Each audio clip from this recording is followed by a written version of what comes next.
Hi, everybody. This is Tony Khan, the producer and director of Morning Stories from WGBH in Boston. My mother died at age 99. She remembered little of her long past, and when I went to see her, she didn't know me by name. But what was left was priceless to me. The sweet nature she had, which had lain hidden all the time that I was growing up by her anxieties. As her worries disappeared, I saw who she was and how much I loved her. When she died, it was, as they often say, a blessing. But the fact that she did linger was, in some way, a blessing for me. No one is more familiar with the contradictions that come from taking care of the very old than today's storyteller, Nancy Connors. Nancy's a chaplain. She's been with us before on Morning Stories, and each time her look at her own life and her own work leaves me a little richer. We call her Morning Story, There Goes Me Someday. I didn't want to do work with elderly, and I didn't want to work in long-term care, but that's where the training was. Older folks. Folks who have outlived their lives when their families are busy with their current lives. Folks who don't have the cognitive stuff, and it's not possible to reassure them or to give them what they need. I found myself feeling very sleepy when I'd hear their stories. I could be moved to tears very easily. This woman, her head was always face down on the table, and she pulled her hair, and she was scary. I told myself, talk to her, Nancy. And so I touched her, and she looked up. And from this pile of scariness, she spoke. And I could tell from the few words she was able to say that she was a cultivated lady, and she was from Philadelphia, and she had lived an elegant life. She reminded me of my mother, who's in this circumstance. She said, You're a dear girl. And I thought to myself, looking in this face, I'm hardly a girl, but I'm glad somebody still thinks so. And I wish Mother could say those words. I'm going to see you soon, okay? I later read that one of the signals of burnout is when you tell yourself, by working harder, you'll get over it. If I were better at this, I wouldn't have these strong reactions. Their reality was not something I could change. Baruch atah Adonai Eloheinu melech haolam. I continue to work with the elderly on Friday afternoons. I sing with a group of people the Shabbat blessings. Shel Shabbat. There was a woman who couldn't complete a sentence without losing her thought, but she had a way of extending her hands to other members of the group and holding their hands for a hello. And it was such a beautiful thing to observe, the joy she was having, the moment of joy that exists, maybe in a long stretch of loneliness. I'll be back very soon. Sometimes folks become very fearful. If you go up to someone and smile at them, you observe their faces just brighten and be transformed.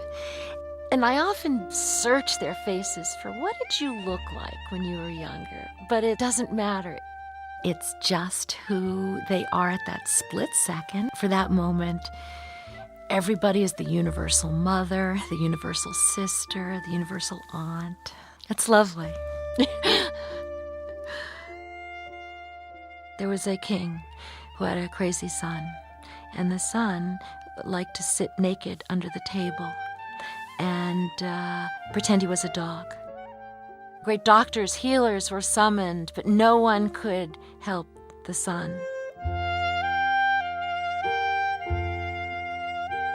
Finally, a great rabbi showed up and got under the table with the prince. And bit by bit, under the table, was able to guide the prince. join with the afflicted one. Maybe this is what heaven is. That was Nancy Connors with today's morning story, There Goes Me Someday.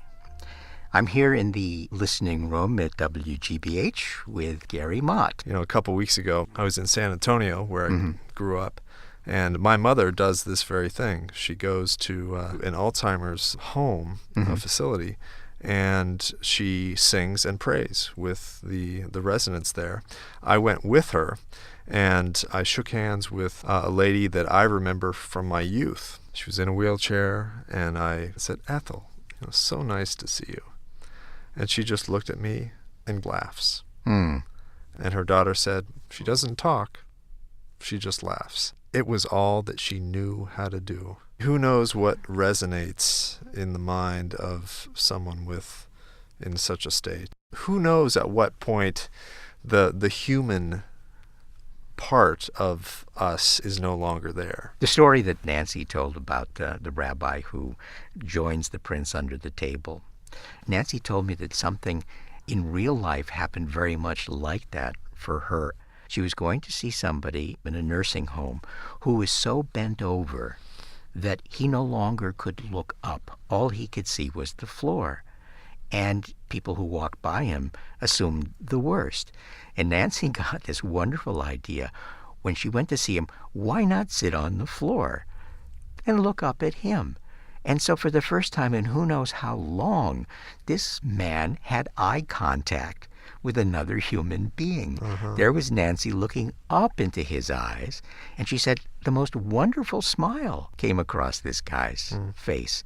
And she said, I may have done him a kindness, but he taught me an enormous lesson. Yeah. You can't keep another person intact.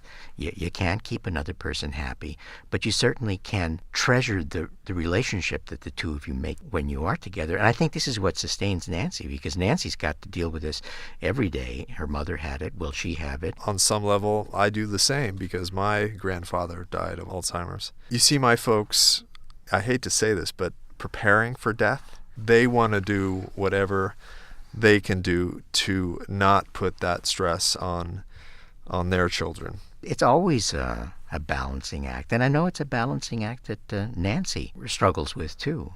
Anyway, we just want to tell you as well that we've been hearing from you recently about the uncertain future of our favorite little podcast here, and we want to thank you for your good ideas and your good wishes. So please keep both of them coming, and we'll keep you posted.